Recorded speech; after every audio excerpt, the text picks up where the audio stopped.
antes de que Jesús se les apareciera después de su resurrección, estos discípulos se escondieron en temor,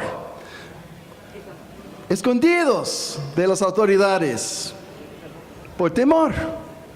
Pero después, convencidos que han visto a Cristo Jesús resucitado, ellos audazmente proclamaron la resurrección de Jesús en público sin temor alguno. Tenemos fuerte evidencia histórica que todos ellos sufrieron y murieron por su fe, pero que ninguno de ellos la renunció a la fe porque fueron 100% convencidos de la verdad de su mensaje. La idea que todos ellos murieron violentamente para sostener una mentira no tiene sentido ninguno. Nunca podría suceder.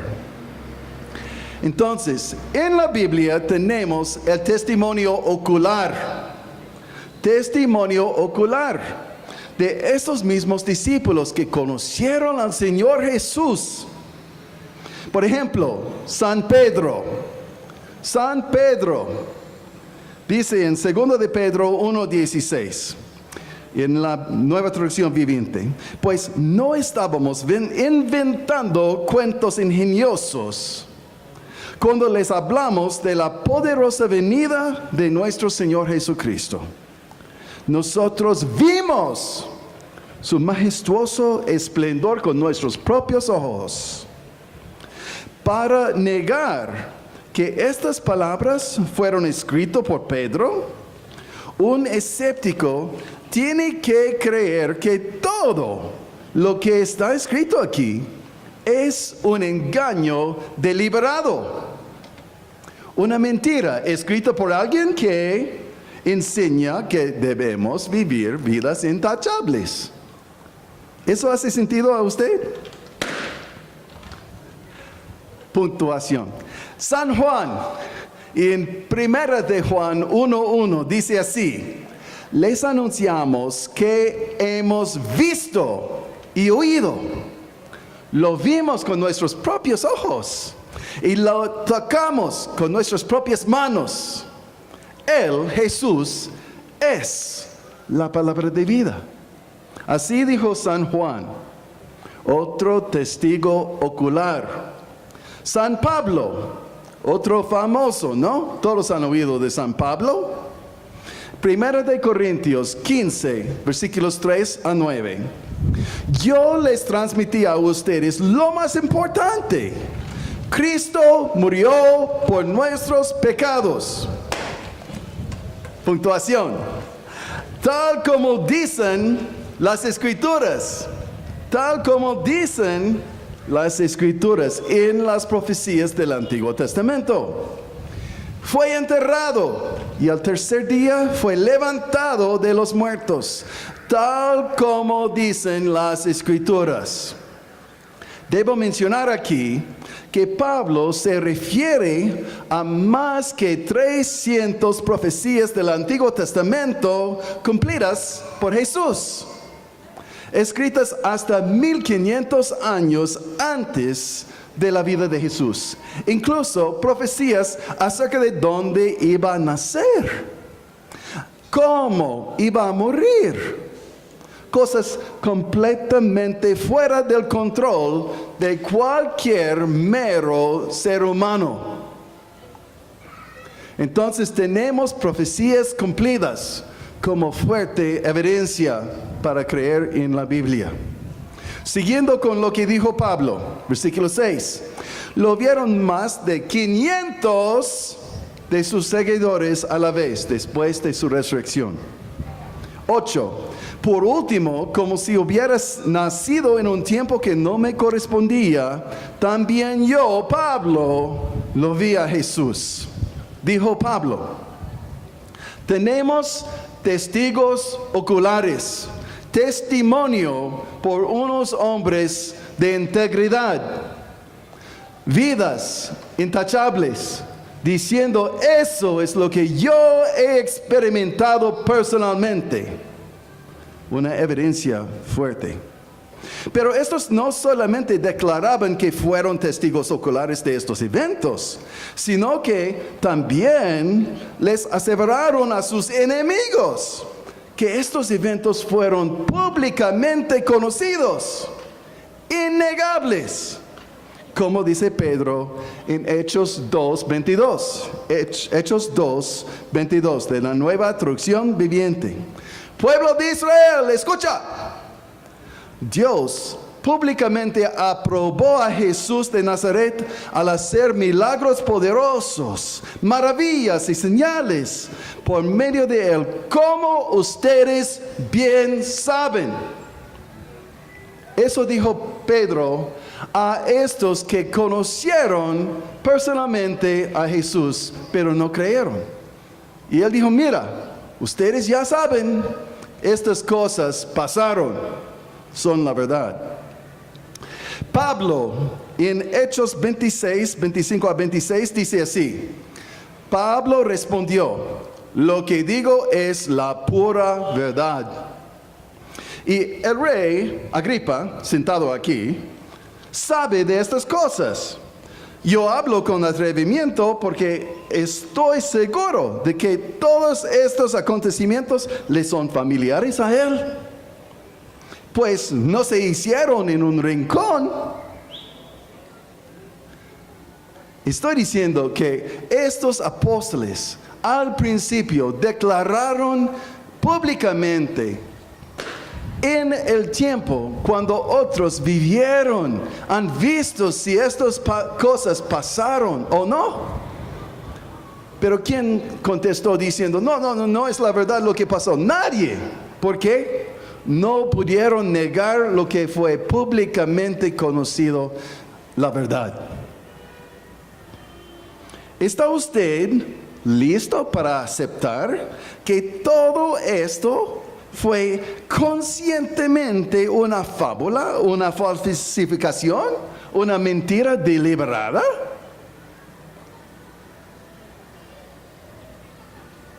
No hace sentido.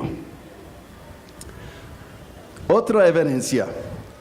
Cuando yo examino la cosmovisión, la perspectiva de la realidad que está presentada por la Biblia, tengo que preguntarme si su retrato corresponde con la realidad. Por ejemplo, ¿cómo la Biblia representa la naturaleza humana? ¿Es correcto? ¿Cuántos de ustedes han sido traicionados o decepcionados por alguien en que confiaban? ¿Hay alguien que puede decir que nunca? ¿Cuántos de ustedes han oído en entrevistas en la televisión a alguien exclamar acerca de su vecino? No puedo creer que él pudiera hacer esto. Siempre pareció una buena persona. ¿Han visto esto? Esta gente no cree en lo que dice la Biblia.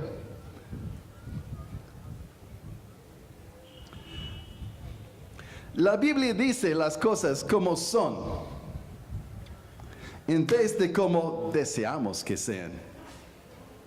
La Biblia declara que tenemos adentro de nosotros la imagen de Dios, entonces potencial para el bien. Pero también, ¿qué tenemos?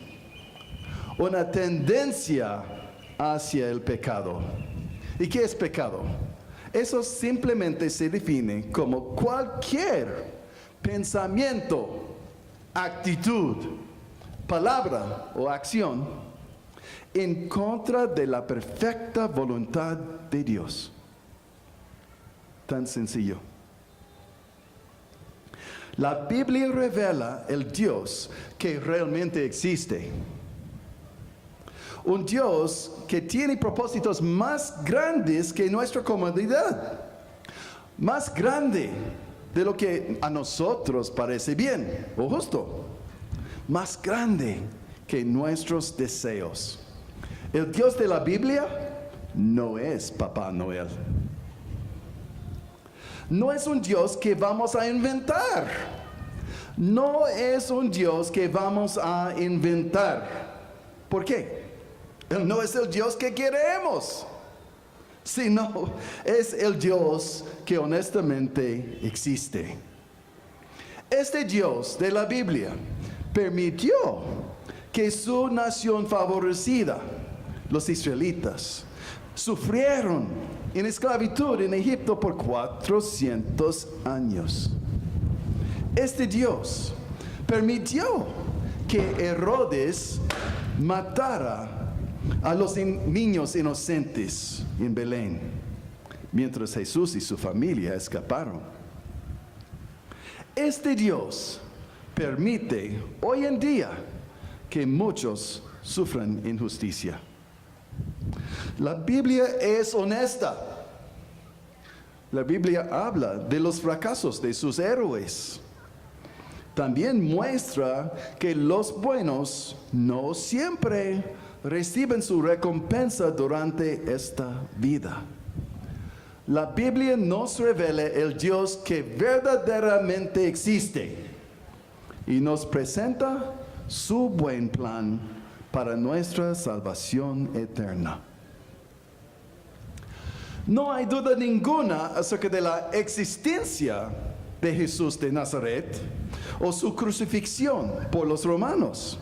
Tenemos el testimonio de los respetados paganos no creyentes, romanos y griegos, como por ejemplo Cornelio Tácito, Plinio el joven, Suetonio, Luciano de Samosata y otros contemporáneos que no creyeron, pero que afirmaron la existencia de Jesucristo, de Jesús de Nazaret.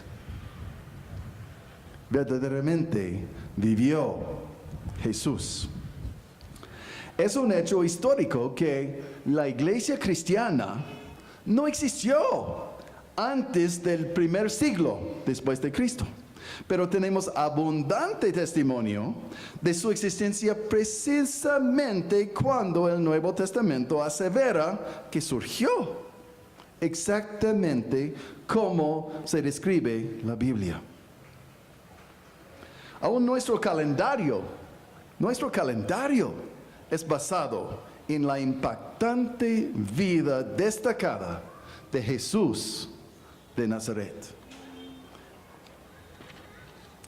Cualquier persona que quiere decir que la Biblia nunca declara que Jesús es Dios, solamente está mostrando su falta de conocimiento de la Biblia y su falta de entendimiento de lo que dijo Jesús vez tras vez.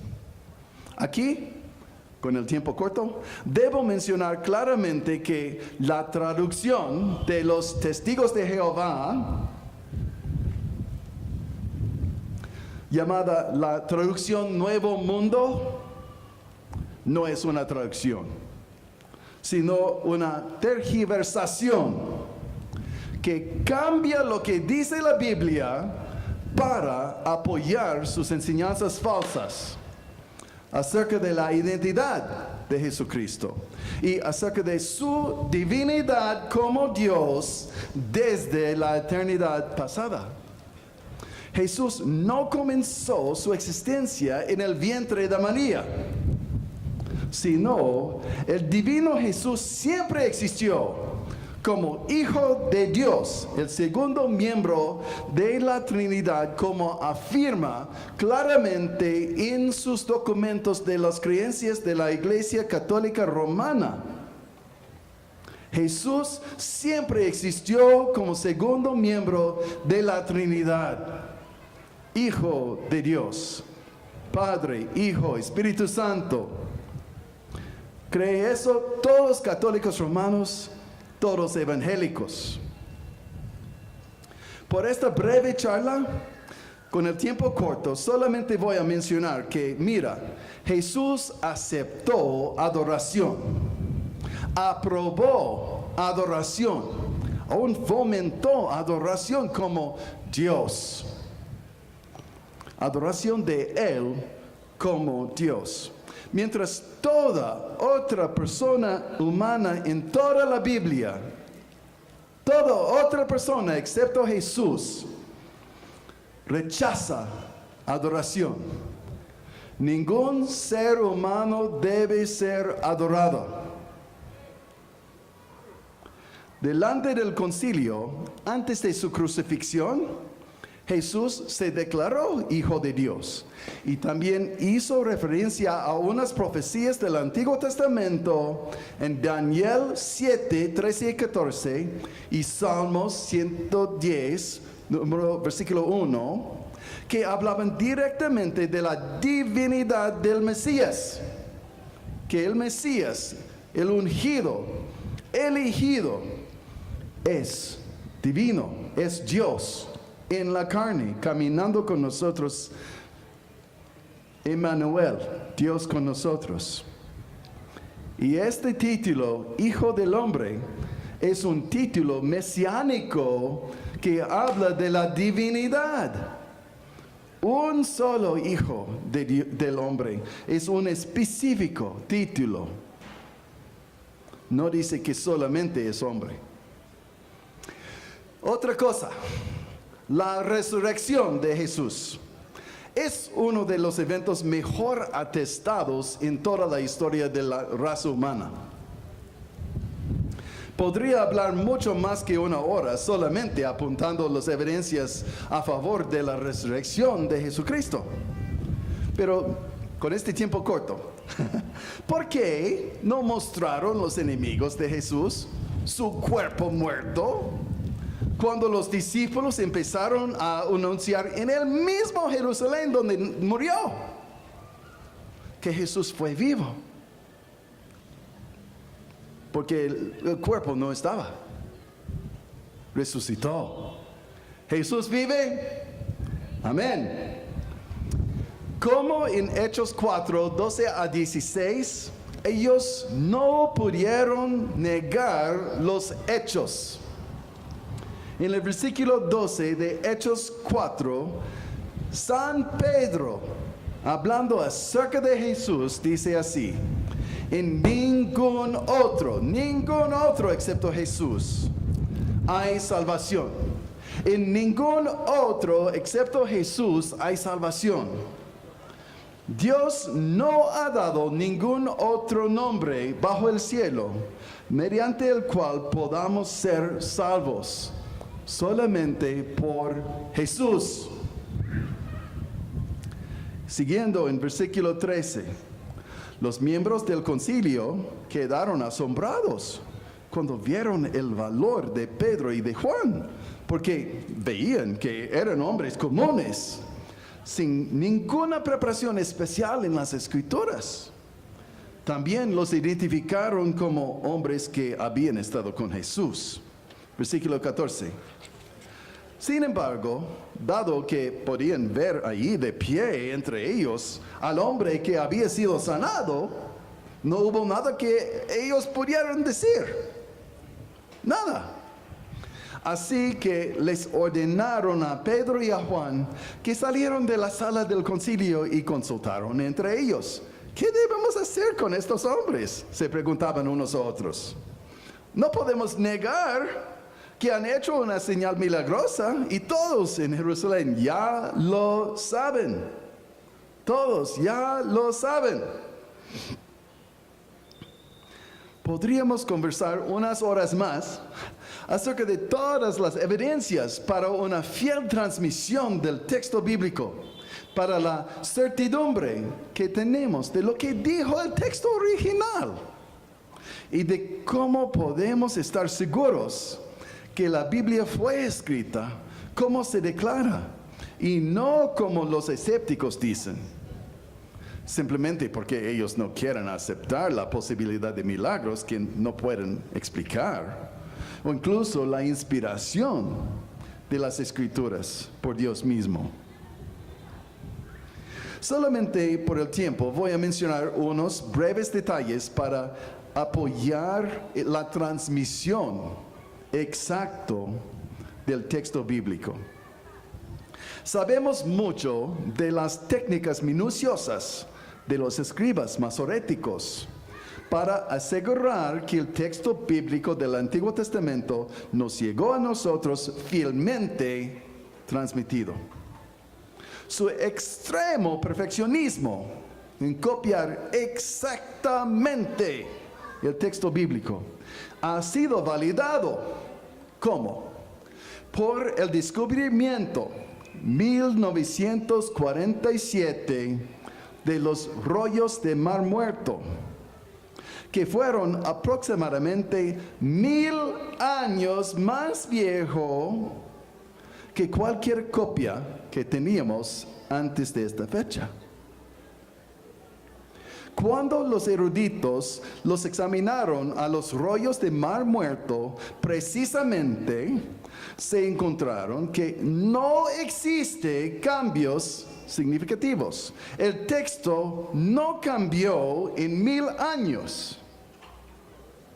Sherry, mi esposa, y yo hemos visto personalmente con nuestros ojos estos rollos de Mar Muerto. Sabemos la realidad de esta evidencia. Esto me lleva a la evidencia arqueológica que concuerda con lo que dice la Biblia. Por la gracia de Dios, he tenido el privilegio de viajar mucho y visitar a muchos museos de primer calidad alrededor del mundo. En 1985 vi y entré a las pirámides de Egipto. Tengo una fotito de mí como un joven, adentro de un sarcófago, ¿ya? Como un faraón. Una experiencia muy chévere, puedo decir. Visité el museo en el Cairo y personalmente vi a los artefactos de los faraones. Fui al famoso Instituto Smithsoniano. Fui al Museo Británico, donde vi a 2 de los manuscritos más antiguos, más completos, más famosos de la Biblia. Manuscritos completos de la Biblia, escritos menos que 300 años después de la vida de Jesucristo. Estos fueron el Códice Sinaítico y el Códice Alexandrino. Y tengo que decir, fue una de las mejores experiencias de mi vida. Que estos códices son libros, textos de la Biblia, escritos por mano, como 250 años después de Cristo, 350 años después de Cristo. Fueron muy completos, muy exactos, y tenemos confianza en el texto bíblico que hemos recibido por medio de la calidad de los manuscritos que tenemos para saber lo que dijo el original. Y yo he visto a estos, yo sé que es la verdad. En el Museo Británico vi al Rosetta Stone. ¿Cuántos de ustedes han estudiado inglés tal vez por Rosetta Stone? Es la piedra grandota, ¿sí?, que tiene escrito en 3 idiomas, incluyendo las figuras de Egipto, jeroglíficos, que no sabían cómo interpretar antes. Pero aquí al lado fue la misma idea escrito en griego que ellos pudieron leer. Y por eso aprendimos cómo interpretar unos textos ancianos. Pero vi a esto personalmente en este museo británico. Vi otra cosa, este cilindro de Ciro, que es un rodillo como para hacer la masa, ¿no? Con letras alrededor. Ponga tinta, ponga un papiro como papelito y puede rollar y escribir. Es como impresiones, imprimir del primer siglo, ¿sí? Con letras de los decretos del emperador persa llamado Ciro. Hemos visto este artefacto personalmente. Existe este cilindro de Ciro que prueba, concuerda perfectamente con lo que dice la palabra de Dios, la Biblia, en Segunda de Crónicas y en Esdras, que dice que los israelitas pueden regresar a su país de su cautiverio, pueden regresar y reconstruir su templo. Entonces tenemos evidencia que concuerda, que afirma lo que dice la Biblia. Tenemos muchas evidencias arqueológicas que pueden ayudarnos en ser seguro de lo que dice el texto bíblico. También en estos museos he visto los artefactos originales de las civilizaciones de Asiria, de Babilonia, de Persia, de Grecia, de los romanos. Todo lo que he visto concuerda bien con lo que dice la Biblia misma acerca de estas civilizaciones. Fui a Roma y a los museos del Vaticano. Vi las mismas cosas. Por contraste, eso es un contraste. Tenemos un montón de evidencia arqueológica para la Biblia, pero aquí, Libro de Mormón. El Libro de Mormón habla de unas civilizaciones americanas y no hay ninguna evidencia arqueológica, nada, de que estas civilizaciones nunca existieron, nunca. ¿Y por qué? Pura mentira. Pura mentira. No debe creer el Libro de Mormón. Hay mucho más que uno podría decir para mostrar que hay muchas fuertes evidencias para creer en la Biblia. Pero en este breve tiempo he mencionado algunas razones para creer.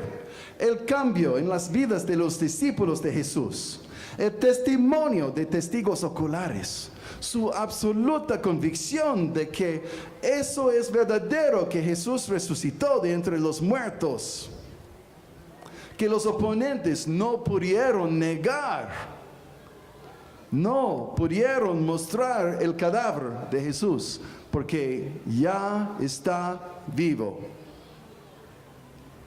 La evidencia de profecías cumplidas, la increíble evidencia arqueológica que tenemos a favor de la Biblia, y la manera en que la Biblia describe la naturaleza humana. La manera en que la Biblia fielmente describe las cosas como son. Y finalmente, el fuerte testimonio de vidas cambiadas por poner en práctica la luz de la Biblia. Si usted desea saber más, acérquese a donde dice, ¿por qué creo que la Biblia es palabra de Dios? Estaremos aquí todo el día para contestar sus preguntas y ayudarle si tiene dificultades, dudas. Estamos aquí para ayudar. A Dios sea la gloria. Amén.